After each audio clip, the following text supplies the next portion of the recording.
So welcome to the Economy Forum. I'm Rob Lyons. I'm the convener of the forum, and I'll be chairing tonight's discussion. This is the second in our series of discussions that's looking at specific parts of the world, or parts of the world economy, and trying to understand how COVID-19 is affecting them. This week, we're looking at China, the country where the outbreak is believed to have begun, and which had a very harsh lockdown. If you remember, back in January and February, or at least in some parts of the country. From the outside, having been through that experience, it looks like China's very much got back to normal. And normal means, among other things, being the workshop of the world, with developed countries hugely reliant on China for everything from smartphones to PPE. So what has been the effect on China internally, both economically and politically? What now for the standing of the Communist Party? Has that been improved? Are people more reliant on the Communist Party, or will there be signs of greater discontent? What effect has the relative downturn had? Equally, when it comes to China, international aspects are hugely important.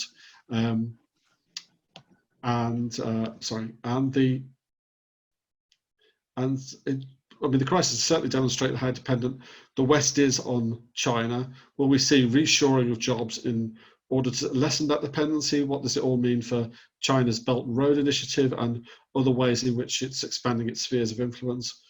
And all this and much more, no doubt, in the next hour and a half. So before I introduce our speakers, I just wanted to have a little word from our sponsors.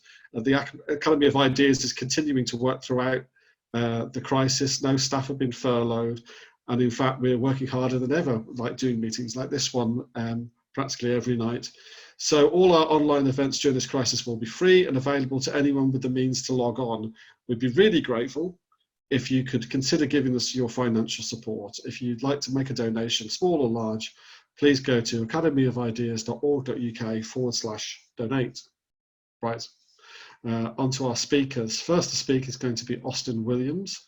Austin is the director of the Future Cities Project. He's a senior lecturer at the Department of Architecture at Kingston University. He's an honorary research fellow at XJTLU Suzhou, China, and he's the author of China's Urban Revolution, Understanding Chinese Eco-Cities. And then after we've heard from Austin, we'll have James Woudhuysen. He's visiting professor at London South Bank University, co-author of Energize, A Future for Energy Innovation, and co-author of Why is Construction So Backward? So they're going to be taking different aspects of the subject each, and so quite different takes on it. They'll both speak for about 15 minutes each, and then we'll turn to you for questions and points of order and your own comments. So I'm now going to try and find, where's Austin Williams gone? Right, I'm unmuting Austin. I'm going to spotlight his video. There we go. Austin, the floor is yours. Okay, so you don't have to look at me. I've put a PowerPoint together, just some images, just to half illustrate the story, which so just host is disabled screen sharing, so I can't share my screen. Can I share? Can you help me on this, Rob? Or should I just, you're all muted, Rob, so I can't hear you. Yeah, sorry, yes, you're co-host now, so you should be able to screen share.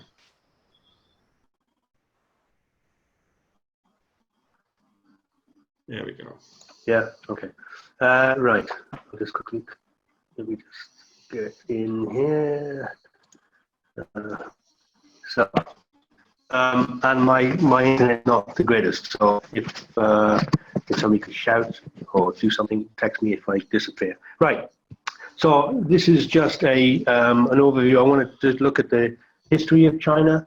That for the last 30 years, many commentators have all pointed to the contradictory nature of China's social and political structure. They say that it can't possibly survive. It can't resolve the irresolvability of its contradictions.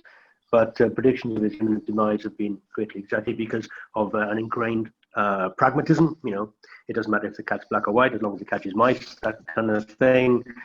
And it's also a certain protectionism in as much as the purpose of social and economic activity. So to ensure stability, you require the party requires stability, but the party is paramount in this conversation. So bear those things in mind. And in many ways, the Gini coefficient is one of those things which has long been looked to by party officials as a way of keeping a nervous eye on the current situation and the stability. This only goes as far as 2016. You can quite imagine that this actually drops off the chart in the following year and a half. So when you're looking at the Gini coefficient about equality, you can imagine that the double-digit growth that has been going on throughout the noise and 6.5% growth over the last 6 or 7 years has obviously given a certain amount of contentment to the establishment, but you now tend to find that there's been 6.8% negative growth in the first quarter of this year in China, and they're predicted to grow 1.2% over the course of the year. So you can imagine that there's some nervous Politburo members around. And if you add to that, that China has an approach to COVID or coronavirus, which is kind of zero tolerance, preparing to shut down and isolate at a stroke, it's made markets very volatile, very uncomfortable indeed. So I want to take a look at those things I mentioned about history, about the Belt and Road Initiative, and about responses to COVID-19. So when Western, I'm going to romp through this, so you have to bear with me. When Western politicians talked about reparations for COVID-19 just a couple of weeks ago, demanding that China pay the West for the healthcare, £330 billion rescue package that the UK brought in, I think they should tread very carefully, because you just go back, you haven't got to go back very far to the Opium Wars, 100 years of humiliation under China, where the British and the East India Company created 14 million opium addicts, 3% of the population. It kind of seized Hong Kong, the story. So it's on thin ice when it starts talking about reparations for bad deals done, I think. But I wanted just to mention two things which have cropped up in the media recently about China, and it's like this idea of autarky, which I think we talked about. Actually, what's been talked about in China from empire times all the way through to Mao and Deng Xiaoping and Xi Jinping have also talked about it. It's the mantra of self-reliance rather than the issue of self-sufficiency, and I think it's quite an important distinction. The report from the Paulson Institute in Chicago points out that it's not self-sufficiency or autarky, which we can talk about, but explains that it's mainly an idea that as a weaker player in the geopolitical conversation, China wants to keep the initiative in their own hands. It wants to maintain the control of its own destiny, rather than it being an autarkic, kind of self-sufficient, grow your own crops type mentality. So we can talk about that certainly later. If we move on in time to the 1970s, after Mao dies in 76, 78, Deng Xiaoping opens up China to the Western economy by doing a couple of small-scale as well as large-scale investments. The town and village enterprises, which was a way of bringing in foreign ventures and foreign joint ventures into China, they moved from being 22%, this is small-scale local agricultural production, went from being 22% in 1978 all the way up to 57% 15 years later. And at the same time, coincidentally, the state sector, state-owned enterprises, went from 78% down to 42%. So the private sector within 15 years overtook the state sector, which almost shrank by half. So there's some profound, as I'm sure we're all aware, profound changes. The social progress that took place between 78 and 92, as an example, was kind of quite profound. But it still remained, and still in some respects still does remain, a battle between reformers and the old guard. And to such an extent that, Tiananmen Square we all know about, but in 1992, Deng Xiaoping took it upon himself to come out of retirement to do this southern tour, as it's called, down in Shenzhen, to enforce by force of character and force of historic will, and the influence that Deng Xiaoping carried at that time was to emphasize the need for radical market reforms within China. And you saw that from 1990 from almost a standing start. By 2006, you had $750 billion worth of foreign direct investment in China, which has then subsequently doubled again to about 140 in the last 5 years, $140 billion. In the first quarter of this year, obviously, that's dropped by 9 to 10%. But even so, the tech sector is still being invested. 15% increase in tech sector investment by foreign firms in the last 3 months even. So SOEs, state-owned enterprises themselves, which we just talked about it being in decline, started to rise again after the financial crash of 2008 as a backstop, the state stepping in to protect. In the same way, state-owned enterprises again started to rise in 2015 when Xi Jinping started to express slightly less liberal tendencies than maybe many people thought he was going to from 2011 onwards. So state-owned enterprises now account for about 29% of GDP and a large number of the employed. And even though everybody knows, I mean, not just externally, but internally, know that the state sector is inefficient, kind of a lumbering entity, it's kind of needed for 3 reasons, I would argue. And one of them is obvious in as much as such a vast country and the amount of money and capital required to invest to build the assets, to maintain the infrastructure and all the rest of it, the enabling work, it requires state intervention. The Communist Party of China uses state-owned enterprises to keep control of what they call the commanding heights of the economy. And then the third point is that they are used to maintain social stability. They have a policy role rather than an economic role. They're a backstop in economic depression terms. And one report recently said that state-owned enterprises are not necessarily designed to maximize profits, but to fulfill social responsibilities like reducing unemployment. And now we have 10% urban unemployment in the last 3 months.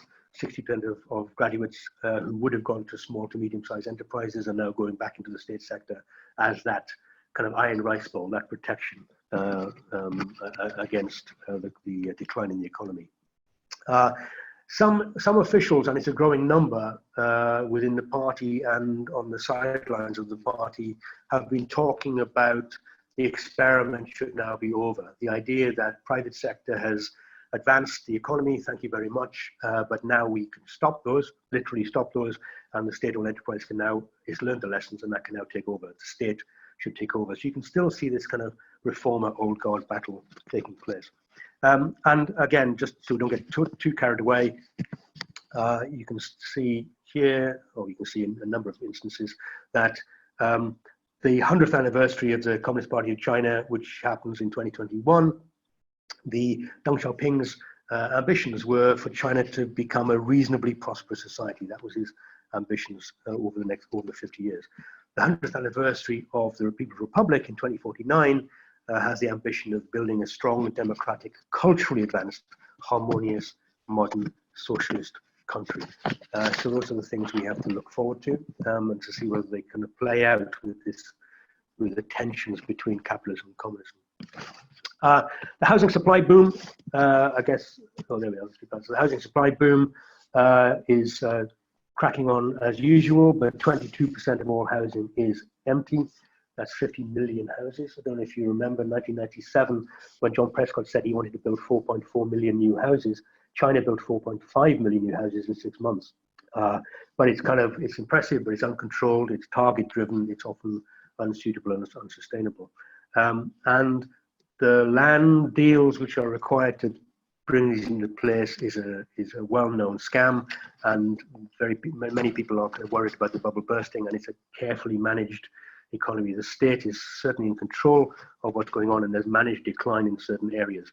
But the individual savings that Chinese people have amassed over the years in the advance of the economy means that now 40% of their savings, annual savings are, their annual earnings are in savings, compared to about 34% in the UK.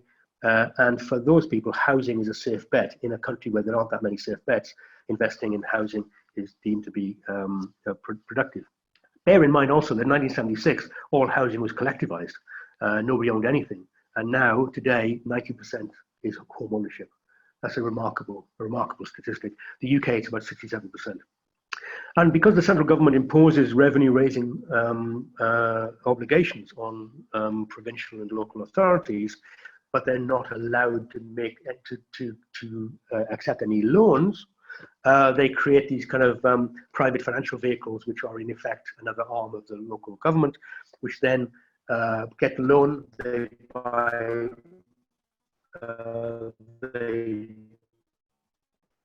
rural land. They then redesignate.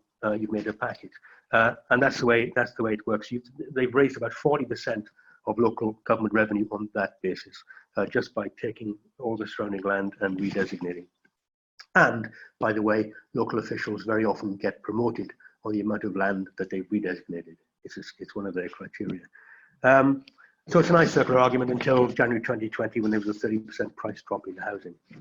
Again, these are tensions waiting to happen. Whether they are irresolvable is something for us to discuss. In terms of COVID-19 and its response, there's a total lockdown of Wuhan. I'm sure that we all know. Look, I'm not clicking. Look, I'm missing out on some of the great images. There's a total lockdown in Wuhan and Hubei province. 65 million people living in Hubei province, the size of the UK. Trains are running, but the monitoring activities are and the social credit surveillance systems have been extended. The facial recognitions, the penalties, phone app use. You have to have a phone app with a green light before you get on a bus or a train. And 14-day quarantine is now standard. Even if you've been on an airplane and you're clean, once you get off, you do your 14 days quarantine. But if somebody else on the airplane then is discovered with it, you have to go back to quarantine. In the same way, anybody in your office gets coronavirus, everybody gets quarantined in your office. Yes, the entire office shuts down. And The Economist is talking about this really disturbing start-stop economy, which kind of is untenable in many respects. But again, they seem to be managing it because two things have arisen from coronavirus, which is the $600 billion stimulus package, which Xi Jinping has brought out, the same amount of money that he brought into the economy in the crash. And he's invested that in infrastructure, which is actually quite interesting. So apart from the fact that they've now got a new design for Wuhan, an urban development plan for Wuhan, they're investing in the tech sector, in robotics. There's, where have we got there? So they're actually testing cryptocurrencies now in Suzhou. They're bringing in digital currencies. Blockchain, which Xi Jinping has said is an important breakthrough to accelerate the country's innovation, is now started, and they're using blockchain technology within the healthcare system this week. So they're investing in construction, in R&D, and they're pumping money into banks and local governments to trickle down and try to infuse something. In some ways, again, it's a crass comparison, but the US and the UK are kind of giving money to householders and individuals to support networks. There's a slightly different kind of dynamic at play, I would argue. And the second thing to come out of COVID is that China had shaken off the environmental pariah status and become a world leader in environmental issues in many respects. But now, in order to get out of the hole that it's in the economy, it's actually promoting coal, which operates at a 40% loss. But as we know, state-owned sectors aren't there to make a profit. They're just there to be zombie industries and soak up unemployment. And even though coal consumption slumped by 26% in February, 72% of all coal plants outside China are funded by China. So it's interesting to work out whether China is going to face an eco backlash from Western states, as well as just maybe a trade war. And then finally, I'll be very, very quick on the Belt and Road. I mean, I can't deal with the Belt and Road, and I think James is going to deal with it. It's that kind of thing which connects China to the rest of the world, which is this. In Yiwu, which is in Zhejiang province, there's the small commodities capital of the world. It basically makes all the trinkets, all the tat that you buy in Poundland. And it's a 6,000-mile journey, trains from Madrid to and London to Yiwu. It's a unique place in China because it's, first of all, you have to show your passport to get into the town. And it's a state-sponsored enterprise zone of free market capitalism. It's unlike anything that you'd see anywhere in the world, I would argue. And it's based on, it's an exemplar of what was the 1984 doctrine of one village, one product. So Yiwu started off as the town that made straws, plastic straws. Obviously, the environmentalists got hold of that 3 years ago, and they had to ditch that. They made paper straws, and now they're making starch straws. But the surrounding area, Datong village, is known as Sock City. 10 billion socks every year are made. And then EU has just found the market of being the central kind of agency distribution point. So you have all of this going on. Basically, there are 100,000 suppliers, all kind of networking and haggling with purchasers who come from all over the world. So first, Trump's trade war did a dirty deal on this town, and then COVID-19 saw a 17% slump in sales. And now you have this double trouble on demand shock, where actually all the buyers are drying up around the world. So EU, as a connection to the world, is finding out that actually the rest of the world hasn't got the money to connect with it in many ways. So this kind of unique multicultural city where has banned foreigners, the lifeblood of the city. Trade routes to Africa are banned as well as to Europe. And one trip from peasantry and one crash away from returning. So it's all very, many people are finding this a very tenuous relationship with what's gone on before and preparing themselves for the worst. So all in all, China's ruling party has got, even though it's pragmatic, it's got a very difficult problem on its hands, I would argue. So I haven't mentioned the Uyghurs, I haven't mentioned US-China trade relations, but there you go. Thank you very much. Thank you. A hell of a lot in there. Thank you very much for all of that. If you have questions about that, you just kind of want to bookmark them. If you start putting them into the chat, then we can come back to them, ask Austin about those later, because there was a lot of material in that. Right, so I shall take, oops, oh yes, here we go. Here comes James Woudhuysen, and I'll spotlight you video. So, James, over to you. You're on mute.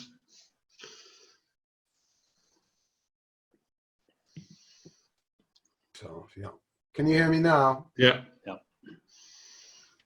Right. Well, thank you for your patience, everybody. Thank you, Rob and Austin. I hope you can hear properly. Bit of interference in your sound, Austin, but I don't know who to blame that on. Not you, obviously.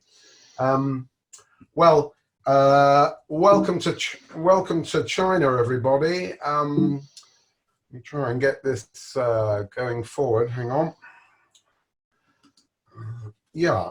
So this is Tiananmen Square a long time ago. I landed there, not in the square, and they're very good at screens in China and blue and stuff like that. They're also very good at the loudspeakers telling you what to think. But despite all the repression and the 80 to 90 million members of a 1.3 billion population who are members of the Communist Party, the CCP, it still has, as Austin already hinted, some important potential, not least technologically. They can turn a building into a cinema like this, and we need to remember that and try to stand back from the impressions of them either being totally powerful or being totally a basket case. Obviously, the truth is somewhere in between. I think when we're looking at the conflict between America and China, it's a very serious one. It was serious before COVID, and towards the end of the discussion, when I know everybody would like to get onto geopolitics, but let's leave that for the moment. I think Austin's introduction, quite right to focus just on China for the moment. But obviously, when we do turn finally to geopolitics, and I'll touch on it myself, the possibility of each side being more fearful of the other in the America-China axis, which isn't the whole axis in the world economy, invokes what was known in ancient Greece as the Thucydides trap, and that's a very nervous-making prospect. So here's briefly my agenda. I'm not going to say what I'm going to say, I'm just going to get straight into it. By integration... James, can I just interrupt? Can I just ask... Is everybody able to see James's slideshow? Some people are saying they can't. In the chat, anyone? Can you see it? Just tell me if you can see it. Yes? Yeah, okay, that's fine. I just All wanted right. to. Brilliant. Thank you very much. Right, James, continuez-vous, s'il vous plaît. You haven't missed anything. So this is kind of the agenda that I wanted to say. And just starting off, what do I mean by integration? Integration with the rest of the world economy. How far has it gone? Very important question. Austin already talked about and showed a longer time span for China's GDP. And obviously, you go back to before the financial crisis, even as late as 2011, it was looking at 10% growth a year. That is very much tied up with the excess housing capacity and the general overcapacity and fair amount of chaos in what is thought to be a planned economy, wrongly. However, if you look at the recent years, and even if you disbelieve the statistics, we are in for a big drop in 2020, or they're in. And Austin had worse figures, I think. But although they massage the figures, certainly since around 2012, the GDP growth has slowed, but not enormously. When people don't give the numbers, they increase misperceptions of China because the slowdown, as it's called, isn't so great. I think more relevant is just where China's got to as a portion of the world economy. And if you look at the World Trade Organization there, you'll see this is on a nominal GDP basis, that China is not chasing, but not wholly behind America in terms of its percentage of GDP. That was 2018. If you take purchasing power parity, which we are rather suspicious of, you'll find those figures largely reversed. So that China formally has a bigger GDP by PPP than America. One of the reasons one can suspect PPP. So we might discuss that. But anyway, I think one can see that it's a very sizable share, certainly against Japan and European powers, of the world's output. If we look at trade now, I think the situation there is still more vivid, really. And so I got the exclamation marks. It's merchandise trade.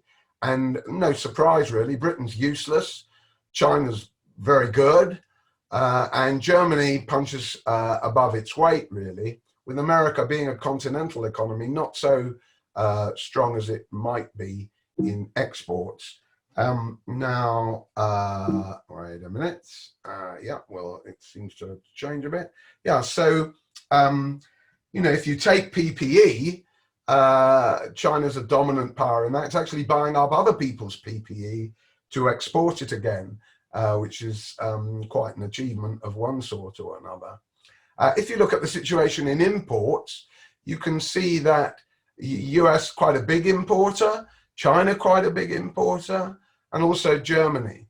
So what we're talking about here is whether we're looking at GDP sizes and output or world trade in merchandise, a strong intermeshing between China and the rest of the world economy and the world economy in China.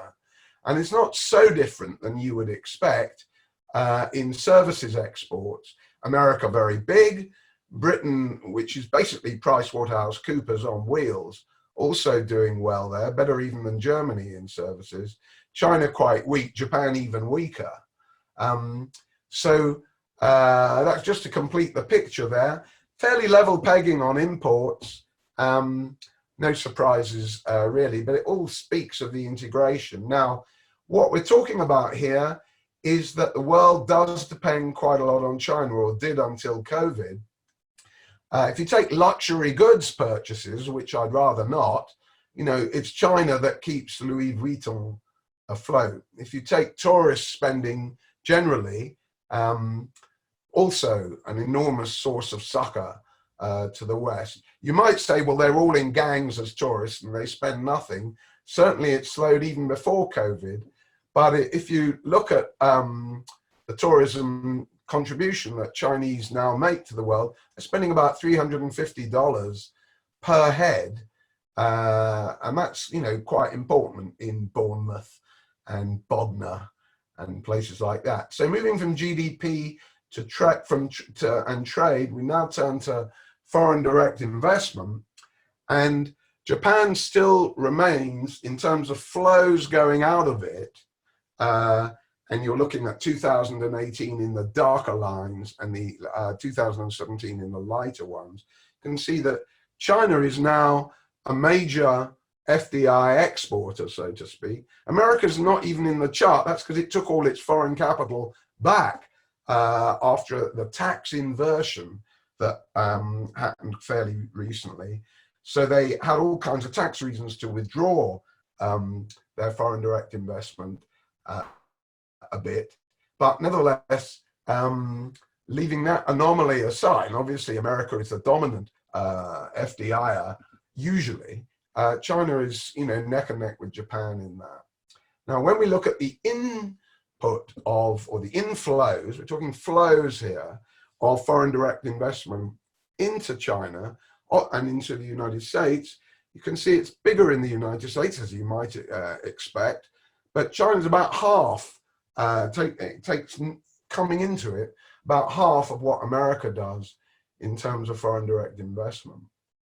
So it's a very important site for world foreign direct investment. I don't know if any of you are drinkers and drinking Diageo now, but Diageo, not so long ago, spent $9 billion, I think it was, or pounds, picking up a Chinese whiskey supplier.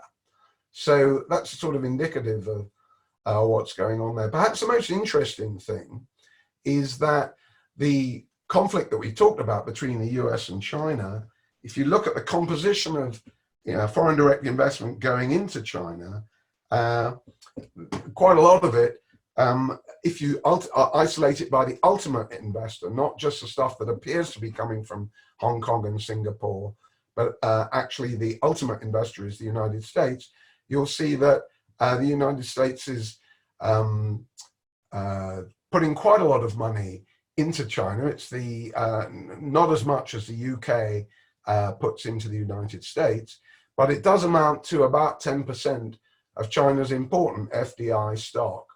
FDI also important for R&D. So China, to some degree, depends on American FDI and also to some degree on American technology. We'll talk about that. The Belt and Road Initiative is a potent signal of China's outbound FDI. It's backed by a lot of debt. The West was worried about it. Then China got worried about it, realized that it hadn't even computed how much debt was bound up with all of its overseas initiatives under the Belt and Road Initiative. Of course, there's a lot of suspicion around that, but just concentrating on one continent for a moment, these are the figures that were published in 2017, and you can see it's very strong presence even then, not just in railways, but in infrastructure generally in Africa. And what's happened is that its stock has gone up over that period mentioned there by half at just the moment when America and Britain have been divesting from Africa. So what do we all do back at the office about integration, folks? Well, how many of participants read China Daily? I don't read it daily. I don't believe it, but I think one should. And People's Daily, Kate Chin and all of that. China's going to be important for all the reasons I've expressed to our everyday lives, more important than just commodity exports or goods. It's going to be important for the next 10 years, pretty much to everybody in the world economy. And therefore, especially as there's 10 of them reading every one of us, if you look at, how closely they're tracking us, it's incumbent upon us, however we feel about China, to get a bit more knowledgeable about it. What do we also do back at the office? Well, I think we can realize that however much some of us might want to cut off links with China, before we talk about the desirability of that politically and so on, and the consequences of it, is it actually possible? What I've tried to show in especially in trade, which isn't the whole ballgame, nor FDI, and in GDP, is just how integrated all the economies now are with China. I think 20, 30 years ago, that was very different. I would like Austin to talk a bit more about self-reliance and self-sufficiency, and we're going to talk about autarky, but that's a very important result. Moving quickly to the other 4 items, if you look at China's internal market, one of the reasons to read about it more is that our broad assumptions are often wrong. We imagine it's just exporting steel because dumping is such an emotive issue in the EU, and Trump's made an issue of it. If you look at the EIU predictions, this is before COVID, you will see that the main trends are private consumption, that's the top line. Be careful, we're looking at 2020 today, so the chart takes it to 2030. And all of these forecasts are for the birds, really, since COVID. But I think first into the crisis, first out of the crisis, China is likely to see a continued increase in private consumption. It's about 40%, as you can see now. Could go still higher despite the setback of the moment. The gross investment in steel mills and so on, the green second line from the top, going down till 2020, quite quickly actually. So inefficient was all that investment. The light blue shows another important part of domestic consumption, which isn't personal consumption, but government consumption. And so really, if you take the first 3 items, those are all pretty buoyant, except for gross fixed investment, which compensated for by, as you can see, by the rise in personal consumption. What's declining is exports, and that's as a percentage of GDP. And that's a sign of strength. It means that China's building its own internal market. Yes, many people are poor, especially in the countryside and the West, and the regional disparities in town and country disparities are very important. But if you go to the urban side of Chinese personal consumption, it's quite remarkable, the increase in car ownership just between 2013, 2018 in the urban areas. And then if you look at the rural areas, there's still urbanization happening. There's everything to play for. It's the same in robots, another kind of consumption, investment consumption. China's got a lot of robots, but it's got per head a hell of a long way to go. I haven't got the charts with me, but I can get them for you. As with robots, so with rural consumption, there's still a lot of scope there for growth. You can see already in rural areas, they've got 2.5 phones, mobile phones per person, I think it is. So what do we conclude from that? What do we think? However much the rural poverty may strike us, and we shouldn't underestimate it, the export decline is because they're building their own economy. They've reached a stage where their own devices can provide enough demand, obviously moderated by the current crisis. Lots of slack in consumer spending. There's plenty of investment consumption, B2B, and since Austin mentioned state-owned enterprises, be a business to government consumption. Now, we've already touched on innovation. I'm not going to speak much about it. My favorite subject, written a lot about it on my website.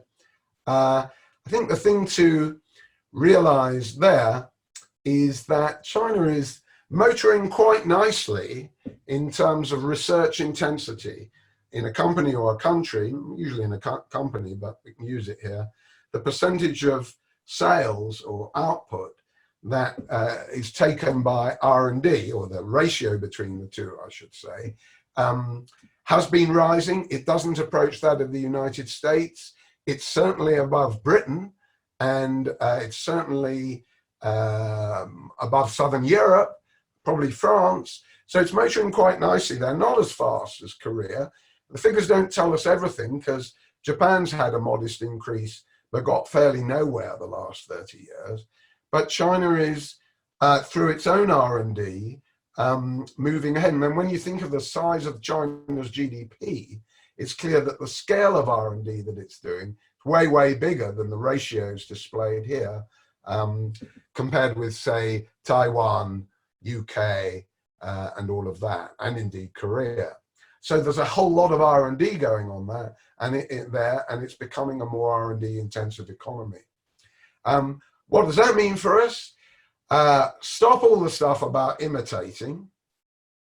They do plagiarize, it comes to that. They got a cleaner IP regime for intellectual property. The West is more accepting of their law on that. What the West is complaining about, and that Trump complains about, is that when you do some FDI in China, they drive a hard bargain, they stick to it, and you have to part with your technology. Not illegally, they do it, although maybe they do a lot of that as well, but that's part of the deal. You sign an agreement, you've got to, for your subsidiary, you've got to give up your technology, and they're going to get hold of it if you're there anyway. So their own initiative, however, their internal market for R&D is very big. Now, other colleagues can talk a bit more seriously than me about debt. I just wanted to talk about briefly two kinds of debt. They're external debt, which isn't a problem. They're a creditor in lots of places. Creditor in Africa, I believe in Latin America.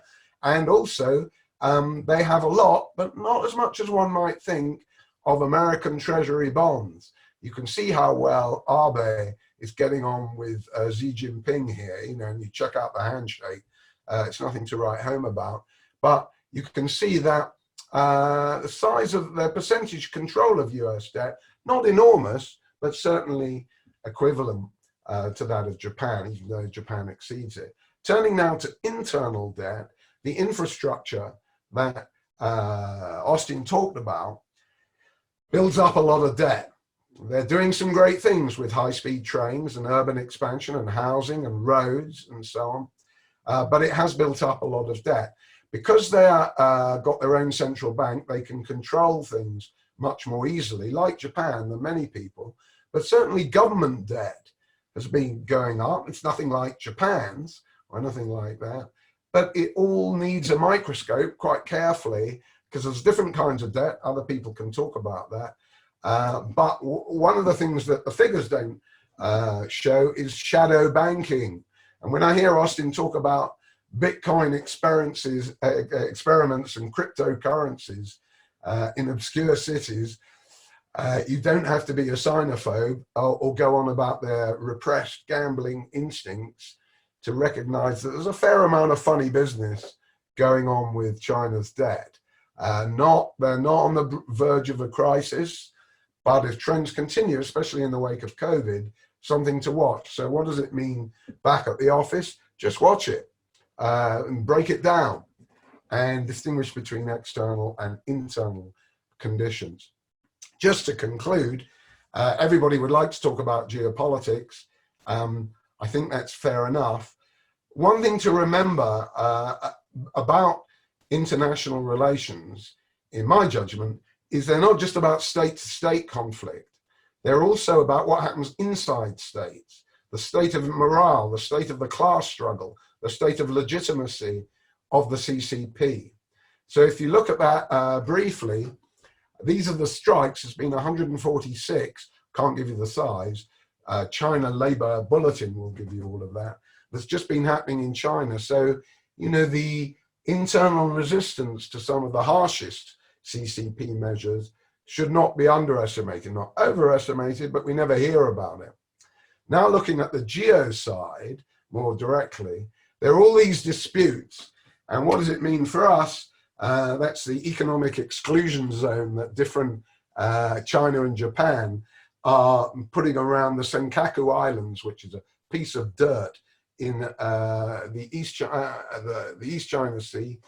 Everybody's claiming them. China claims them harder than anybody else. And in its diplomacy, its marine activities, and all of that, it's pissed a lot of people off recently. It's got a lot of power. It's had some allies, but it's also obviously more aggressive, and some charge that it's taking advantage of the COVID crisis to, make waves, so to speak. If you look next at the South China Sea, we've all got to improve our geography, folks. I mean, mastering this stuff takes a bit of doing. But there's all these other disputed islands in the South China Sea where it's pissing off the Philippines, Malaysia, Vietnam, and all of that. Again, for lines of dirt, it's building islands and so on. And then the wider picture, a phrase coined by India, actually, who's a big rival of China, is the string of pearls strategy.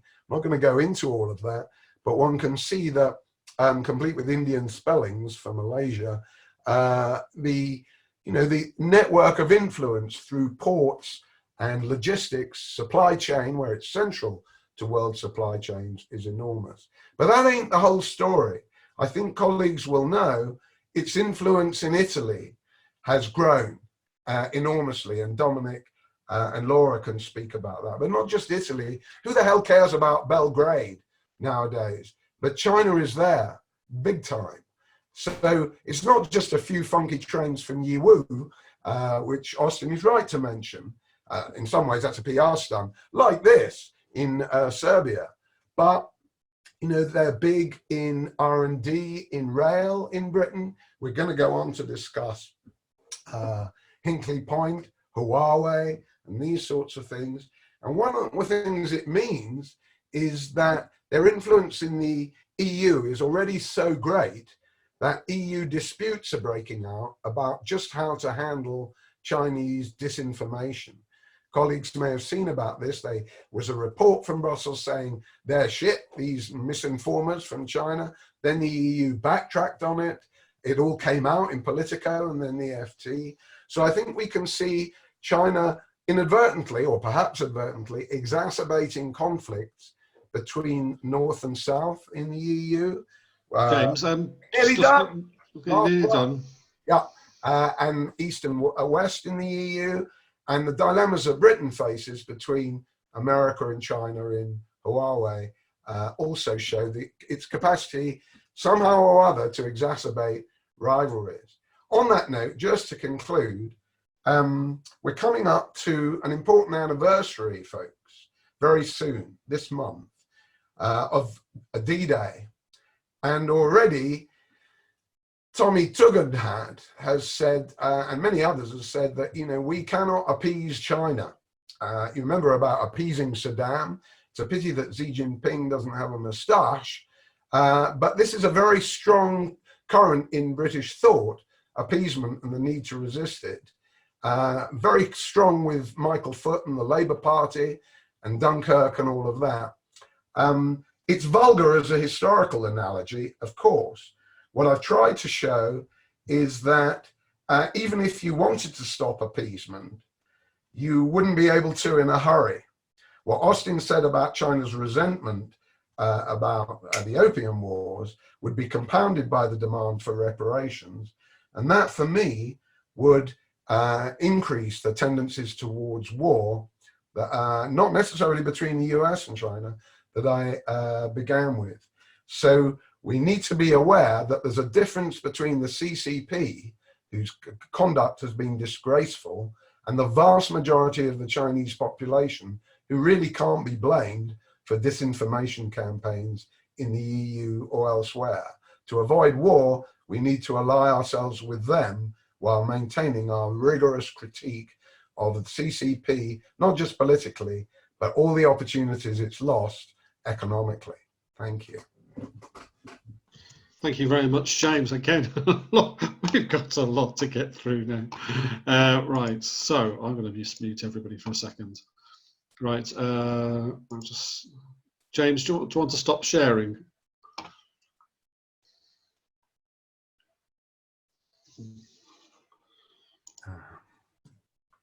I can't. Okay. Yep, I'm just trying to stop sharing now, if I could see it. There's usually a red button on the sharing bit itself. Oh. Can you cut me off, Rob? Actually, I'll do that. There we go, right. Hello, right, so here we go. Right, so there was an awful lot covered in both of those presentations. So I'm very keen at the start to find out people's questions. You can put them in the chat, or as I said earlier, if you press participants and then press the raise hand button, I can get a sense of who would like to speak. So Jen says to James, could you explain more on your point about imitation of US technology by China? Why would China's increasing internal investments in R&D mitigate its culpability in imposing tech transfer on US companies and infringement of IP? And Penny Lewis says, James talked about economic integration. What about political integration? For example, the concerns about the Chinese influence on the WHO. Yes, good question. Right, over to speakers. So first of all, it's Fraser. Hi, thanks for that, James and Austin. I just wanted to know what you thought about does China see itself as possibly able to export its own political and economic system in the same way that America does? Because my sense, and correct me if I'm wrong, is that it actually, when it's making kind of these Belt and Road investments, it's not demanding a path towards their system, unlike perhaps the United States or the West, where there's an expectation that intervention will lead, to liberal democracy, free markets, etc. So I wondered what is the likelihood that China might see itself as a more kind of hegemonic power in the future in that sense? Okay, great question. Thank you very much. Right, Helen Sarles. Oh, sorry, that's not unmuting, but hopefully you'll unmute now. Yay, off you go, Helen. Thanks. I have a question about, I think both speakers have explained quite clearly some of the strengths of the Chinese economy. I have a question about how much some of the current trends towards autarky, as it was mentioned, could derail China. I don't think they can, but I'd like to have a bit more discussion about it in terms of some of the stuff that's happening in the States in terms of trying to relocate supply chains so that they're not they're trying to diversify supply chains so that manufacturers are not so dependent upon Chinese inputs, or some of the moves with Japan on reshoring foreign direct investment, and even some of the sort of defaulting which is now being threatened on the Belt and Road project. All of those things to me seem to be undermining some of the gains that China has made. And will they just be, because of the strength of the Chinese economy, just a blip for them? Or will they could they actually have any more profound impact? Because it looks at the moment as though one of the few areas of growth in the world in the next year or so is going to be China. So will that still happen with all of those tendencies happening? And just to follow up, obviously with the US election happening, and I know you don't want to get into geopolitics, but China is becoming the main issue in one of the major issues in the kind of pre-election period, with both parties seeing that they can get real political gain by whipping China, and what kind of impact that has. Brilliant, thank you very much, Helen. Right, just on the chat, James Pett's asking, James, the end of your talk mentioned not conflating the Chinese people with its government. Do you or does anybody have any thoughts on a concerted strategy for popularising the important idea that the inhabitants of a country are a fundamentally distinct entity from its government? The converse view is disturbingly popular and amounts to sectarian extremism. And Noah Keat is asking, do put your hands up, by the way, and ask these questions rather than me reading it. It's much more interesting if you ask them. Is there any way of measuring domestic attitudes towards the Chinese government of coronavirus? And if indeed, has there been any change? So yes, what is going on internally in terms of the legitimacy of the Chinese government? Right, over to Tom Bailey. Tom, you're live. Hi. I just wanted to pick up on the point about supply chains and reshoring. It's not so much a question, but I'd welcome definitely more input from James and Austin on this. But I think the idea of Western companies moving supply chains is often quite simplistic. Lots of the companies in China that provide parts to Western brands such as Apple are themselves Chinese, or in the case of the major Foxconn, it's Taiwanese. But if you look at some of the companies which are moving their supply chains out of China, they're Chinese companies. So one of the you can read about a company called sorry, I've got a name written somewhere. Lockshare Precision Industry. That's moving a large part of its manufacturing into Vietnam. but this is on its own initiative. It's Chinese companies trying to diversify their supply chains into regional countries. So it's not, I think the idea of just the Western company saying we don't want to produce in China anymore, we'll move it. It's much more complicated than that. And then this is also kind of has support from the Chinese government in terms of Belt and Road Initiative. A large part of that is trying to move parts of supply chains outside of China, because China doesn't want to be a low-end manufacturing economy for the world forever. They want to kind of move up the value chain. And then even the whole moving supply chains thing, China 10 years ago was lots of the kind of end assembly parts of, say, car supply chains. Now it's integrated across the whole of China. The whole kind of supply chain is in China. To move that to countries like Vietnam or any of the surrounding Southeast Asian countries, it would be a monumental task. And Vietnam, its workforce is kind of a third the size of China's, probably less. It would be too much of a monumental task anytime soon. So I think the kind of focus on supply chains is an interesting question, but I think it's unlikely to kind of damage China's economy anytime soon. And also keep in mind that China is at a level of development where they no longer want to have all the supply chains. So that's my question, sorry. But thanks. Thanks very much, Tom. I'm just going to take one more from the chat, and then I'm going to bring Austin and James in for maybe one or 2 points they particularly want to pick up, and then I'll come back out to those hands. So John Rowland's asking about China's, where does it sit with respect to climate change? Is it just merely paying lip service, or can they leverage their R&D into a potential leadership? And while we're at it, Tammy, how would the geopolitical fallouts with the WHO affect our international institutions and credibility? All that, right, I'm going to get people to start talking now because I'm bored of the sound of my own voice. So I'm going to bring in Austin first, if I can find Austin. He's disappeared. Where are you? Austin, is there anything you'd like to come back on? Well, I suppose the obvious one for me to come back on, first of all, is the climate change one, which was asked towards the end, since I mentioned it, in terms of the fact that given the coronavirus problems for the economy, and there has been a slump in all sectors, albeit it was on a rising curve and it's kind of not taken the same hit that many countries in the West has done.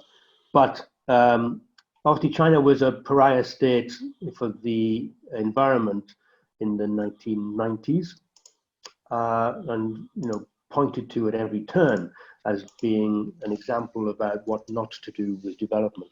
So there was a number of United Nations conferences which were using China to point out about why we in the West, having developed and made a mess of the world, should now use China, who wants to develop, to not allow them to make the same mistakes as we have done, which is basically another kind of way of either doing trade tariffs or holding down the development of China until they satisfactorily develop their environmentally sensitive manufacturing techniques.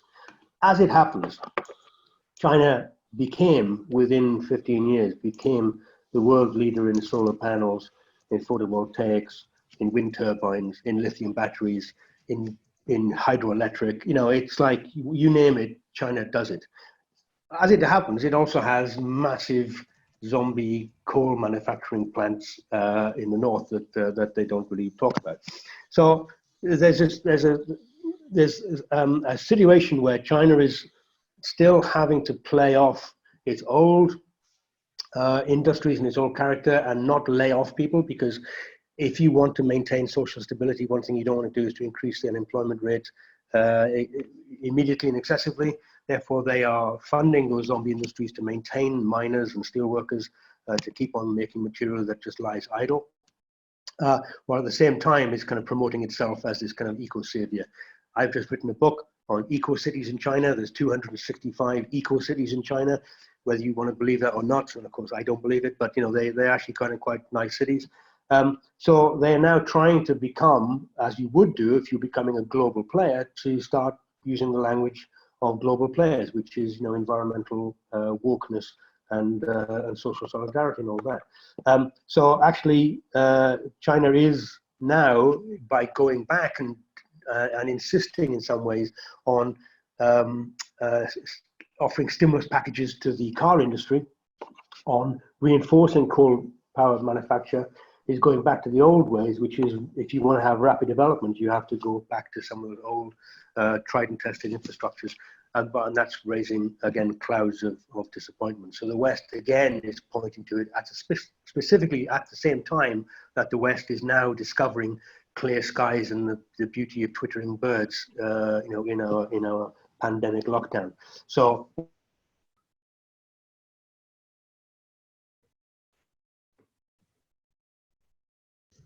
Hi, Austin, you still out there? Austin. Right, I'll tell you what I'll do. I'll bring James in, and we'll see if we can get Austin back. So this is what satellite technology does for you, right? James, if you want to come in on some stuff. Can you hear me? Yes. Great. Sorry. Oh, you're Austin. You've just come back in time. Austin, carry on, please. No. Can you hear me? Yeah, Austin, fire away if you can. Yeah. Oh, okay. Sorry. China's 5G technology. Give me some of that. That's what I'd say. The turning point about China's outsourcing, I agree with what Tom's saying. I mean, I'm making some very simplistic points in soundbite terms, but obviously they are and have been for the last 10 years reconfiguring the Asian networks, trying to create this kind of market within, whether it's Singapore, Malaysia, Vietnam, Laos. I mean, all these countries are now becoming part of their market. And yes, in some respects, a lot of the labor within China is more expensive than you can do if you outsource it to some of those poorer countries. So they're taking those manufacturing capabilities elsewhere. I would also say that there is something to be said about the current lockdown situation, where masses of migrant workers who have been held back from migrating to the eastern seaboard are now no longer wanted. Lots of those companies have closed down, or the wages are now so low that they're not going to be taken on. And some of those people are being encouraged, forced in some respects, to remain back in the countryside. So there is a deficit, which is then kind of rebalancing some of those wages in those areas. I mean, if you were a local worker in Shenzhen, for example, the wages for some of those low quality jobs were actually dragged down even further by bringing in migrant workers. Now there's a certain rebalancing going on. Anyway, that's enough for now, Pat. Brilliant, thank you very much, James. Now, if I can bring you in. Well, I'm only going to talk about technology and innovation here. I just want to say that, to recognize that China has its own initiative and its own scale and its own R&D and so on, is by no means to exonerate the CCP from ripping people off or ripping Western technology companies off. The two phenomena are simultaneous. That's why it's important to get the balance right in all of this. However, I put the accent on their achievements because we're largely unaware of them in the West and in Britain. I mean, supercomputing, artificial intelligence, space. We don't hear so much about what they're doing in that, but they're very strong. Are they ripping people off in that? Or is the CCP doing that? Yes. Are they able to make their own way? Yes. So these things are worth remembering. Now, if you look at patents, their quality of patents isn't great, but the number of them and the number of citations they get is typically Chinese, and they're improving the quality of that. That's why the IP regime, it's not me saying it's pretty kosher. I talked to Pascal Lamy, who's about it, the old trade chief of the EU. Just because he's from the EU doesn't mean he's always wrong. And he told me personally that he thought their IP regime was pretty kosher. I think if you look at what happened with the outbreak of COVID, the Chinese immediately collaborated with the Americans straight away in sequencing the genetics. And, a lot of the time, their collaboration at the scientific level, if you take the America, Europe, China projects in fusion, you'll find that they are sometimes very open and they're certainly very sophisticated. That's not my judgment. It's a judgment of American scientists. So it's important to get that right. They've still got a long way to go, of course. China has a lot of shale oil and gas. It's not doing anything about it. And that leads finally to this question of, can their R&D be a solution to climate change? Jeffrey Immelt, when he was head of General Electric 6, 7, 8 years ago, said that China was ahead of America in all energy technologies. That's roughly true, except nuclear, where it's got some fairly clapped out generation 3 machines. So although China has caught a big cold in the past over eco matters, and still will in the future, because everybody likes to dump on them for population, for Malthusian reasons, not just because of their poor pollution record, which is very poor, as you would expect for somebody growing at their rate. But they've also got the possibility of being a sort of angel in climate change, because they're way ahead technologically in the energy solutions to that, and probably carbon capture and storage. So let's get the balance right, folks. It's a bit of both. Can I quickly just make one quick point? Yeah. That don't over-egg. Similarly, the data. I know we always have to be a little suspicious about some data coming out of China, as I'm sure we should about many other countries. But patents, it's that crazy that even I've got one. I made up some nonsense and got a patent in China.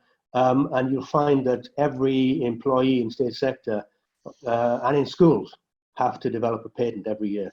So they just make something up, draw it on a piece of paper, they get a patent and it's logged. So it's the same thing with citations, that kind of citations and citing your friends and getting recited. It's become an industry in China because they're very rapidly emerging on the education market, the university market, and that's one way of getting kind of global recognition. And so it becomes an industry. It's become, you are trained and told how to do it, and it's very, very effective. So we shouldn't get too carried away with that. Right, okay, brilliant. I've got a nice stack of people who want to speak now. So I'll take Steve Roberts, then Ben Habib, Daniel Ben-Ami and Penny Lewis. So Steve, you're up. Steve, hello. Steve, where are you? Sorry, I'm here, Rob. Sorry about that. Okay. Yeah, I unmuted and you remuted me. Anyway, sorry. Yeah, hi. Yeah, thanks for that. And thanks to Austin and James. I obviously need to sort of read a great deal more. They just threw loads at me and it was quite mind-blowing, but absolutely brilliant. But despite all the information, there's one thing I'm on it that seemed to be missing to me. And the big thing for me is, what is the relationship between the citizens and the state, both in China and the West, pre and post-COVID? I mean, we're all clearly aware, and Austin made this very clear, the state level of involvement in the economy and other factors. I think Austin made the point that SOEs are approaching 30% still in China. We're all quite familiar, I presume, of Phil Mullen speaking about the state involvement in the West as well. So I'm just wondering, basically, is how is the state perceived by the citizens in China and in the West? And will that itself have an impact on how we all globally get out of this crisis? I mean, I just feel that it's really important, and I know it's a very broad question to ask, and perhaps Austin can reply better than James on this one, no respect to James, but is it possible that in China, despite the level of authoritarianism, that the Chinese state will come out of this with a more positive attitude from its citizens? Because at the moment it seems in the West that there's a building amount of negativity towards the states in the West because it's destroying its own economy, whereas in China perhaps it's still perceived as a natural thing that the state has to respond to. But thanks very much. Okay, brilliant. Thank you very much, Steve. Ben Habib, you are live. Well, my question really is, have James and Austin given any real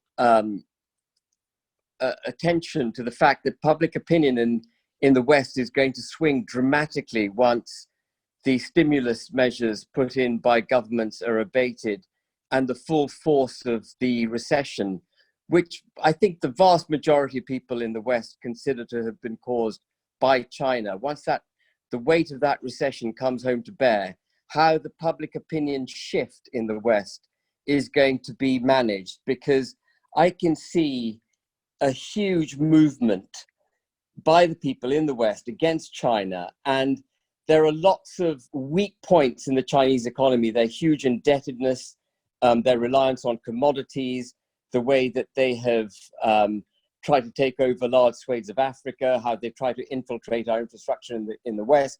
I can see lots of vulnerable points where we can actually economically and politically hit them quite hard, quite quickly, when public opinion in the West eventually shifts, which I believe it will. And so my question is, how do you see that playing out? Okay, brilliant. Thank you very much, Ben. Before I just take Daniel, I'm just going to throw in a couple of questions on the chat. Tammy asks, how would you evaluate China's soft power strategies at the moment? Does soft power matter for the CCP leadership? Oh, no, that's it. That's not a question. That's a comment. Okay, right. So on to Daniel. Sorry, I'm unmuting you, just in case that wasn't clear. Oh, it's being very slow. Okay. Can you unmute yourself, Daniel? Yeah. Okay, thank you. Yeah, thank you. I just wanted to say something about China and the world economy. And I think this is a bit paradoxical, so hopefully I won't be misunderstood, but it seems to me that China's capacity to underpin the world economy is probably lessening rather than becoming greater over time. Because it seems to me that if you look at the world economy over the last 20 years or so, the most underappreciated feature of it is probably the key role that China has played propping everything up. So buying US Treasury bonds, I'm not sure about James's figures, as far as I can see, US Treasury bonds, in other words, debt held by the US or issued by the US government, it's a huge, huge market. And China holds about 15% of it, according to the figures that I've got. China has been producing cheap goods, which Western consumers and other consumers have been enjoying. China has been a huge market, for example, for Germany, German capital goods going into the Chinese market, helping China develop. So I think the mainstream narrative over the past 20 years has been the world economy has been pretty healthy. Where there have been problems, the Federal Reserve has helped keep propping it up. But they've really forgotten the fact that without China, if China hadn't developed from a very minor economic player to a very large economic player, the world economy would have been in hugely greater problems over the past 20 years than it has been. It seems to me what's happening now is that China doesn't have that capacity anymore to keep propping up the whole world economy. So it will become stronger. I think it will bounce back more quickly than, say, America or Britain in terms of bouncing back from the effects of the COVID pandemic. It will probably become stronger, almost certainly become stronger relative, say, to the US and Europe than it was before. But at the same time, it can't underpin the whole world economy in the way that it has done for the past 20 years or so. I think that's a really neglected fact. Great, thank you very much, Daniel. It's Penny Lewis. Oh, where are you? Penny, you're unmuted, I hope. No, can you unmute yourself, Penny?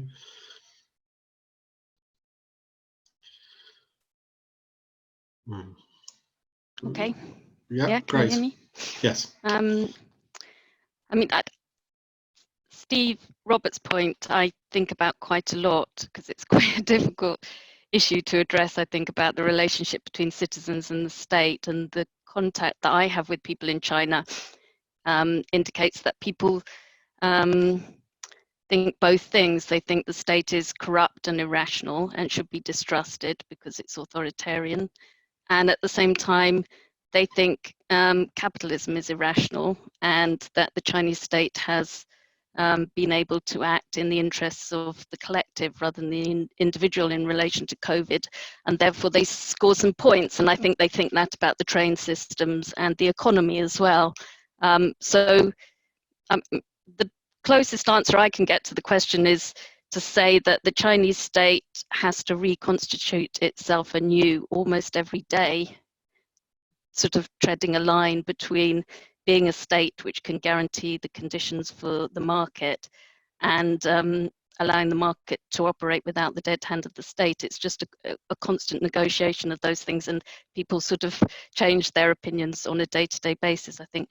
But my question was really to Daniel and Phil, based on the points that I think you made a couple of weeks ago about Japanification and the zombie economy. Because when I talk to young middle-class people in China, their greatest fear is that China follows Japan in terms of economic prospects. And so they have quite a sensitivity to the idea of a zombie economy. And I just wonder what you think about, they believe that there's a real danger that China follows the Japanese model. And if anything, if the reports on Beijing are anything to go by, it suggests that personal anxiety and a desire to sort of hold back the subjective element, if you like, and a real fear of taking risks could potentially influence what happens in China now. So although China's back up and running as a result of the lockdown, a lot of the media coverage is about how slow that bounce back is, more at a consumer level than a manufacturing level, but nevertheless it suggests an attitude. Okay, thank you very much. Very useful. Noah Keat. Hello there, good evening everyone. I just wanted to ask quickly to what extent the panel members think that liberal democracies have almost replicated the big privacy and surveillance breaches of the Chinese government with the introduction of these track and trace apps to help deal with the coronavirus pandemic. You know, the Western governments might say it's for benign purposes, but personally it's something I'm very concerned about. So to what extent do they think this mirrors the privacy breach of the Chinese government, if it mirrors it at all? Thank you. Brilliant, thank you very much, Noah. Right, Phil, hopefully you're unmuted. Can you unmute yourself? Sorry. Yeah. I think Ben Habib raised some very important questions in terms of the big picture of the geopolitics side, but I think that's too big a question really for us now, and I think we should have another forum on it in a few weeks' time when we've gone through the other ones. I think I'd just like to talk on some more the economy side, or the impact of the not so much the pandemic, but the impact of the shutdowns on the Chinese economy. And a couple of things that really jumped out from the very useful charts which both James and Austin showed. Firstly, on the direct impact on the Q1 figures, this sort of 6.8 to 7% drop in GDP, which people presented as being this great shock. But given the scale of the shutdown, it seemed to me it was relatively modest, and that covered the main January, the February-March period when things were really locked down. So I was interested to get your views as to whether that is something which you think is going to roll on and get worse. Because if you look at the sort of utilization figures, or the amount of manufacturing that's gone back, the amount of even the Starbucks cafes going back and so on, even though they're supposedly only at sort of 30-40% capacity, but the opening up seems to have happened more rapidly than we can anticipate, unfortunately, in the West and certainly in this country and European countries. So it seemed to me that it was a relatively small impact compared to what it could have been, given the repressive character and the more sort of authoritarian control character of the shutdown. The way it was perceived in the Western media. I mean, I appreciate China's a very big place, and therefore the shutdown had a differential impact in Wuhan area and Hubei and so on compared to the rest of the country. But we did get that impression that it was a China-wide response. And that links into my second point or query from your slides, which is the relatively cautious response from the government so far on an economic level. You talked, Austin, about $600 billion, whatever, in fiscal subsidy, or fiscal impact, fiscal policies. But that is relatively small again, for the size of China. I mean, we had the figures yesterday for the United States of 3 trillion so far and counting. And in fact, there's been some criticism I've seen from Western economists saying, why doesn't China do more to help us by spending a lot more? And when we talk about how big the state is in China, we see that actually state economic intervention, leave aside the SOEs at the moment, but the amount of state expenditure is relatively low, as I think one of the figures showed, 15% of GDP, as opposed to what we're used to in the West of 35, 40, up to 50% of GDP. So they've got a bit of slack there. And the level of debt, I think was one of James's slides, the level of public debt, government debt is about 50% of GDP, whereas we're at the 100% mark and going up to 120 as a result of COVID. So there seems to be more room there, and so it's interesting as to why the Chinese government has been so cautious. And either that means that they don't think the impact is going to linger as long as it is going to in the more decrepit Western countries and the more sluggish West.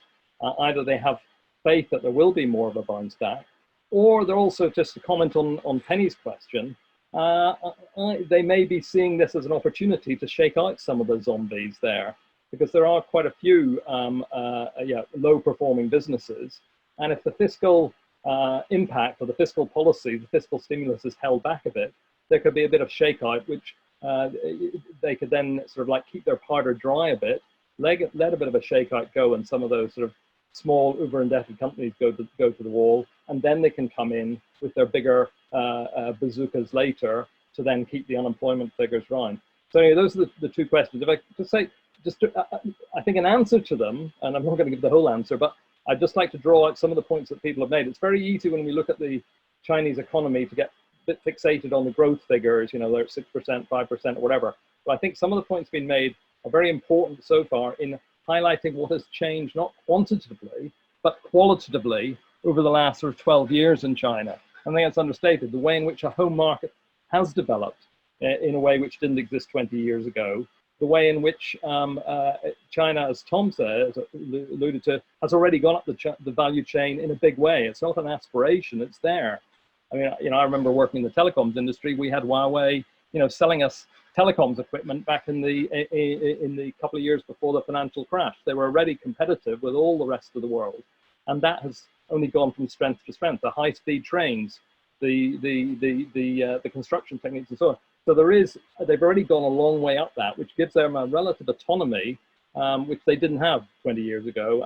And linked to that, is the question of the regional division of labour, which, as Tom pointed out, is, I think, a sign more of strength and of weakness that China has been able to establish a regional supply chain, which helps to give it a certain autonomy from, on Helen's question, how much damage could be caused to China from, what the Americans are threatening to do, from what the Europeans may be threatening to do, what the Japanese may be threatening to do.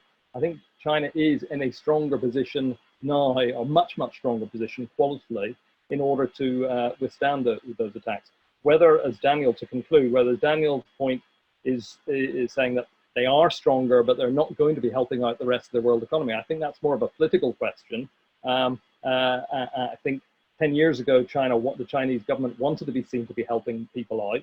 I think given the level of the war of words at the moment, I think they're much happier to stand back at the moment. I think they've got the strength to do it, but I think they're going to take their time to see what's the best way of them extending their influence, rather than just saying, we'll stimulate and help out you in the West when you caused this, when you created your own problems.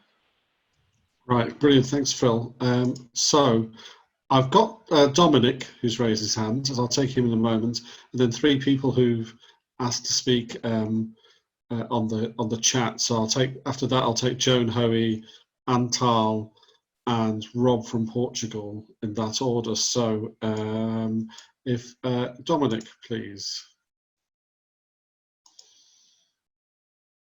Dominic, can you hear me? Am I unmuted? Yes. You are, yes. Yeah. So I just wanted to kind of touch upon China's influence on Italy. And of course, we know that China is an extremely strong economic power. I wonder whether its relationship with Italy is also a demonstration of its COVID soft power. So the northeast of Italy is very highly integrated with China, particularly in the textiles and leather industries, with a lot of Chinese people working here. Those economic links were also reinforced by Italy signing the Belt and Road Accord last year. But even that didn't bring a great development of economic relations or Chinese investment. Instead, I think in some ways that was more soft power than it was economic power, because the EU was very unhappy about it. Now, interestingly, the COVID outbreak, I'm not saying that I'm blaming the Chinese for the outbreak in northern Italy, but it is quite highly likely that the strong economic links between northeastern Italy and China, particularly Wuhan, might have been the reason that Italy initially developed the virus so virulently. However, what's also interesting is that the reactions from China were to send doctors and nurses and PPE to Italy, while the EU was not supporting Italy in that way. So again, a kind of use of soft power there. Now, my suggestion here is that as the EU flounders in its support for the Italian economy, people might have seen the decision by the German Constitutional Court yesterday to raise limits on EC support for debt purchases, which could lead to an exaggeration of the debt crisis. I don't see China being able to come in and support economies like Italy in a very significant economic way. And maybe what we're seeing here is that China is not really able to mop up the EU mess in economic terms, but instead has a new kind of COVID soft power. Okay, thank you very much for that insight. That's useful. Now, I'm going to take, in this order, Joan Hoey, then Antal International, and then we have a question from Rob from Portugal. That will be it, and then I'll bring our speakers back in. I'm sorry I can't read out anything else from the chat, so I'm going to have to find Joan now. Joan, could you unmute yourself? If you're there. Yeah, sure. I've done that. Thank you. Thanks, the two of you, Austin and James, for really good presentations. Really, really interesting. Thank you. I just thought I could say a few things in response to Phil's questions, because we have a very big China team, Access China team, you know, on top of our Asia team. So we've got a lot of people, a very big team working on China. We've got 2 offices in China, in Beijing and Shanghai, as well as our Hong Kong and Singapore offices. So we've got quite a good feel for what is happening there at the moment. And so I just wanted to make the first point is that from what they're saying, things are normalizing very quickly in terms of things going back to normal. And, you know, at least in Beijing, Shanghai, bars and restaurants are opening. They put in place all these social distancing rules, but they're busy. People are going there. So confidence seems to be quite high, actually. They're busy, they're crowded. People are also traveling now and visiting families and stuff like this. Our team working there are visiting offices, firms' offices, and doing their presentations and having their normal meetings and stuff like that. So things seems to have been moving back quite quickly. Now, on Phil's points about Q1 and what happened, minus 6.8% year on year, real GDP growth, that was pretty much bang on in line with our forecast. And the first thing that I think you can say, obviously you can raise questions maybe about the reliability of the data, you know, that we can't take it for granted. But the lockdown was actually shorter there, even though Wuhan wasn't opened up until quite a lot later. The real lockdown of the economy was shorter than what we've seen in Europe, in Italy and Spain and so on. So the lockdown began on the 23rd of January. At the end of February, 80% of large firms resumed work, 30% of SMEs. By mid-March, 95% of large firms had resumed work and 60% of SMEs. So there was still actually quite a bit of activity still going on, unlike, you know, if you compare some of the major European economies, it's quite different. But interestingly now, what's happened, what we can see already from the high frequency data and the stuff that we're tracking, in April, since the lockdown's been lifted, you look at manufacturing activity, it's fallen back in April compared with March. And, you know, what that highlights is, you know, this kind of the other side of the point about China's integration into the world economy, that China is now being hit by hugely collapsing external demand. So you can see that in the April manufacturing PMIs, and also in some of the other indices in terms of fall in export orders. I mean, we expect, you know, double-digit fall in merchandise exports and imports in 2020. But China is now being hit by the lockdowns, you know, in the rest of the world. So in terms of the collapse in demand. So, you know, maybe Q2 is not going to be as good as everybody expected in terms of the bounce back and the recovery. So, I mean, we're looking to revise, I think, our quarterly forecast. So there are headwinds for China, despite all the kind of relative strengths that people have mentioned. And the headwinds are that its integration into the global economy also means that it's going to take a hit. It has got, you know, people have mentioned actually huge debt piles. However you break it down, it is, you know, that is quite a big constraint. So those are just a few points that I thought I'd throw in. Thank you. Brilliant. Thank you very much, Joan. I thought that was very, very handy to have in the discussion. Anthony Goodwin. Hello. Yeah, I'm just trying to, I'm muted. Great, thanks. Yeah, no, it's been an excellent presentation from James and Austin, and what Joan was saying then was very interesting to me. I've got a business out there which employs about 250 people on my side of the business and about 150 people on the franchising side. Been doing business there since 1999, first went over in 1996. So seeing all the changes that, you know, it really is an economic miracle. And I was delighted to see it. You know, they've rewritten the economics history books with command economy kind of approach.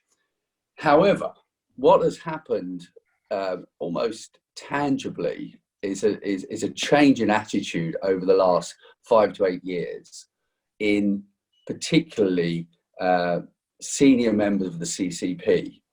And I think that was clearly demonstrated by the Chinese ambassador's discussion or presentation last week to Asia House, where I felt that his scripted presentation could have been written by Xi Jinping, and I could see that it was clearly something that was translated into 150 other languages or however many embassies they've got around the world, and it was a very much a command economy, dictatorial, authoritarian, one-party state.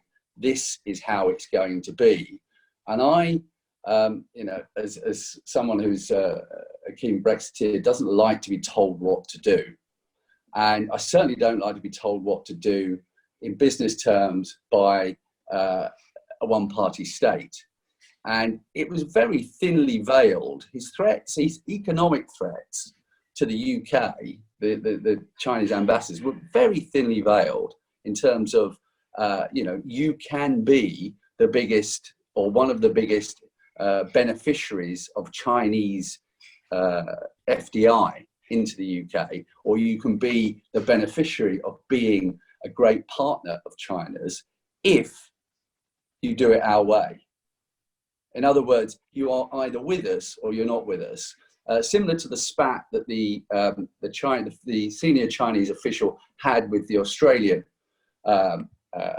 diplomatic community, or it might have been a political community, where they're basically saying, you know, do it our way. Don't question us too much on our figures with COVID-19.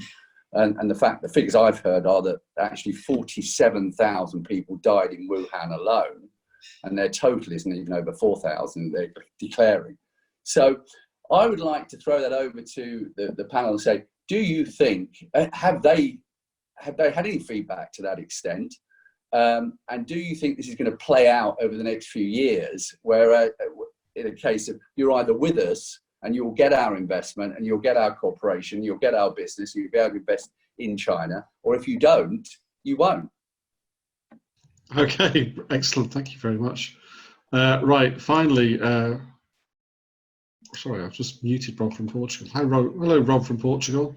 Hello there. Yeah, fine presentations. And actually the last two questions sort of lead into my thought a little bit. A little while ago, just before Christmas, actually, a friend of mine wrote a report on artificial intelligence in China for the British government. And it was a long report, and he came to the conclusion that they are making deeper use of AI, integrating it more into society, using it in ways which perhaps, I don't know, are sort of the best friend of state control could only dream of in any other kind of society. And they're able to use AI, big data, all that stuff in ways that just aren't really feasible, at least at the moment, at least before COVID, in Western states. And so it sort of brought me onto a kind of qualitative question. I mean, it does seem he was of the opinion that their social organization was, you know, a wonderful thing, allowed them to do things that Western societies in terms of reorganization could only dream of. And it leads me to wonder if they might just be very, very well equipped to deal with something like the COVID and its aftermath, particularly because their sort of control economy is able to switch itself off, switch itself on in ways that Western economies simply can't. So it sort of echoes a little bit the question about you know, the qualitative nature of their investment and their investment in tech and their ability to deploy that within their society to do different things. And yeah, frankly, I think I find myself quite worried about you know, where this may lead. Okay, right. Thank you very much, Rob. So, just before I bring Austin and James back in, just a couple of quick reminders, because people dash off once the speakers are finished. Just that if you can give us a donation at academyofideas.org.uk/donate, big or small, it is very much appreciated. If you want to keep up with these events, and there's so many of them going on at the moment via Zoom, that we're really taking advantage of the possibility of having people from America and all around the world coming to our events. Do sign up at academyofideas.org.uk/newsletter. Right, okay. Austin, your final thoughts, please, maybe about 3 minutes or so, because we've run over as ever. So perhaps you could unmute yourself. I have. Okay, well, I agree with what John said in terms of the short-term effect in some respects on the economy.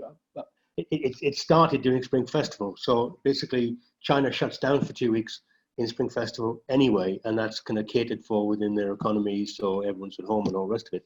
And that's when it kicked in. So you even short the length of time that beyond that the coronavirus hit.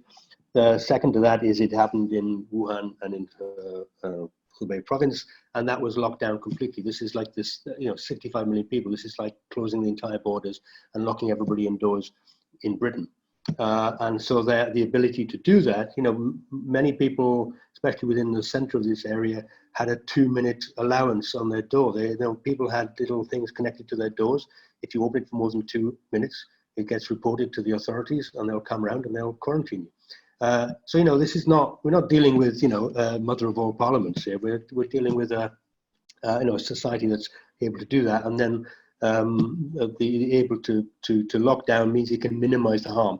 I also think that maybe the statistics and the data on GDP fall and the ability to kind of bounce back may be overplayed, because there will be this kind of demand hit on the supply chain. So anyway, I can't deal with all these questions, but I was just going to say very flippant things. Steve's point about citizens and how it's kind of being read by the state citizens and how they're playing off one another. It's interesting in as much as if you're in Wuhan, you feel as if you were thrown to the dogs, and so you have an absolute virulent hostility to the centre, as far as I can tell from colleagues who've been there. Where at the same time there's a growing acceptance of Xi Jinping, especially in relation to Trump's trade tariff talk, as heroic. You know, this is the man who beat coronavirus first and fastest, and is now we're on the road to recovery. So there's an element of a national resurgence going on, and some people have pointed to, some liberals in China have pointed to the uncomfortable nature of the resurgence of nationalist thought and expression. So there was an article written just recently which was making a connection with the Boxer Rebellion back 120 years ago, where he kind of made the point that the Boxer Rebellion's motto was prop up, this doesn't really work, but prop up the Qing Empire, prop up the Qing, obliterate the foreigner. And that was their message. And it's overstated in as much as, but there is an underground kind of social network movement which is actually becoming quite hostile to foreigners. And he was pointing to the anti-Japanese protests in 2011 as an example about how sometimes this can be manipulated by the state and get out of hand. So there's, I mean, there are tensions. There's real tensions under the surface. And I suppose I think the strengthening the centre, all these issues of pragmatic policy initiatives by the state and going with the flow in some respects are quite possible. Also, we have to recognise that everybody knows within China that since 2014-15, Xi Jinping has not become the father figure that we all assumed he was going to become, and has become quite an authoritarian, centralist managerial authority.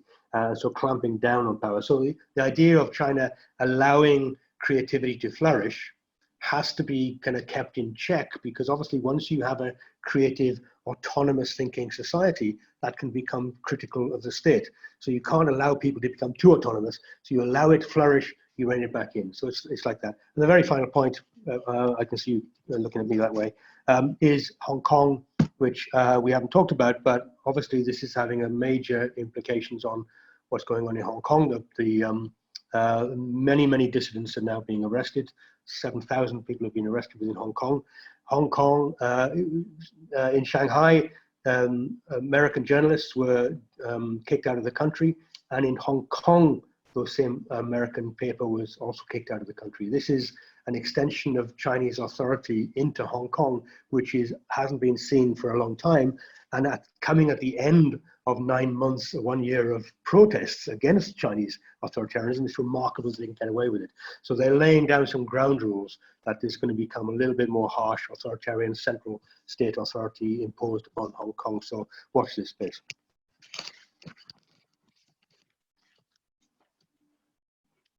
Rob, you're muted. Sorry. Yes. So yes, James, if you could unmute yourself and give us your final 3 minutes, brilliant. Well, Helen asked the very important question. You know, can't the West reshore and all of this from China? And I think that's partly answered by Tom Bailey, but generally reshoring hasn't been much more of a rhetorical phenomenon for the West and America until this point. They're going to try harder, no doubt. But if anybody is more capable of autarky than others, it seems to me, and we'd have to look at the numbers, but it seems to me that China developing its internal market as it is, and being able to have recourse to repression as much as it has done, I think it's better placed to handle those protectionist trends in some ways, although I entirely take James' point about the collapse in demand at the moment. I think that what Phil pointed to, and I think the numbers, Phil, if I'm not mistaken, is that China's debt-financed recovery from COVID program is about 3 or 4% of GDP, and that's low by international standards. So, you know, I think you're right there, Phil, and, you know, other people are doing 10, 11 or whatever it is, and that reflects, you know, how things have changed. In terms of how things have changed, I think Daniel is right that the underpinning of the past has gone. You know, we're not buying Chinese trainers, you know, to save ourselves from China the way, but that's not the issue now. What we're now buying is more than masks and so on, is, you know, field hospitals and maybe ventilators and things like that. And therefore, I think that the nature, the quality of the underpinning may change, but I think still China will be important. Not in the same old role. Maybe underpinning is now no longer the term to use, but you know, we are more dependent on it at a higher level of the value chain than before. Just going back to the debt thing and Phil's question, you know, they were being cautious about municipal debt before the crisis. They were paring that back because they're aware that the local economies in China, municipal authorities, are always overspending. So the Chinese or central authorities were saying, no, no, no. There's always a balance in these things. But I think that precedent to put them in a good position not to go overboard on debt today. Now, in relation to, you know, soft power and everything, I think you can distinguish between soft power and kind of American Cold War political hegemony. They have got better at soft power. WHO reflects that. But I think Xi Jinping had a moment at the Davos conference a year or two back where everybody was loving him to bits, if you remember, because he wasn't Trump. I think they've not capitalized on that and probably actually taken a hit on soft power because of all the trouble about Confucian universities and all the rest of it. So they're a long way from American political hegemony. Nobody wants that from China. So they're not going to impose CCP kind of style rule in Africa. I think it's there already to a lot of their clients there. But their soft power position has been qualified, although post-COVID, as Dominic was saying, in medicine in particular, they seem to be going places.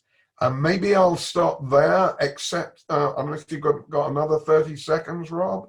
Just very quickly, yeah, please. I'm staying on the economic. There's so much to talk about politically, and Ben Habib, a rather incendiary Ben Habib, I think, has gone. But just on Penny's important point, I love remaking the state every day. I can't see it doing Japanification. I think the Japanification phenomenon in Japan was to do with the end of the Cold War, the reliance of the LDP upon it being taken by surprise, and a lot of other things. And those conditions are very different from China now. You know, Japan's a very mature economy in some ways, and demography reflects that. China's getting older in both economics and demography, but I don't really, they've already got zombies, we touched on that, and they are risk averse. But a whole lot depends, ladies and gentlemen, how the West responds to China, and also, you know, our attention to the internal dynamics within the CCP, which I think Austin's very right to talk about. The hot warriors are back on the block, big time. They are issuing more threats, and that is going to piss a lot of people off in the West. Whether everybody is going to buy what Ben said, you know, this recession has been caused by China. I think liberal opinion in Britain is divided because they're very anti-Trump. So whether everybody's going to accept that, or the sort of Farage, you know, Ian Duncan Smith, Tom Tugendhat thing, I'm not so certain. China's got still some friends, and for the long term, a lot of people are maybe not going to do the old style China bashing, even though if you defend it in any way, China, not the CCP, and if you point out Western hypocrisy that we in the West steal technology, spy, do misinformation and everything, you're immediately accused, especially in the FT comment, of being a China shill. That is a problem for us, and we have to clarify the difference between the CCP and the population. Okay, thank you very much, James. So if I can unmute you all, can we just give our speakers a round of applause?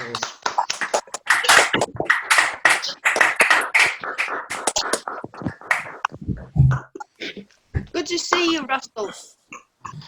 Right, Good to see you, Jack. Right, before you all descend into chit-chat and stuff, can I just say thanks very much for joining in with this. Next week we're going to be talking about America at this time, so please join us for that. I'm sure that it's every bit as much to talk about in relation to America as there is to China, and thank you for all your contributions I'll unmute you all again for your final little chit chats. Bye.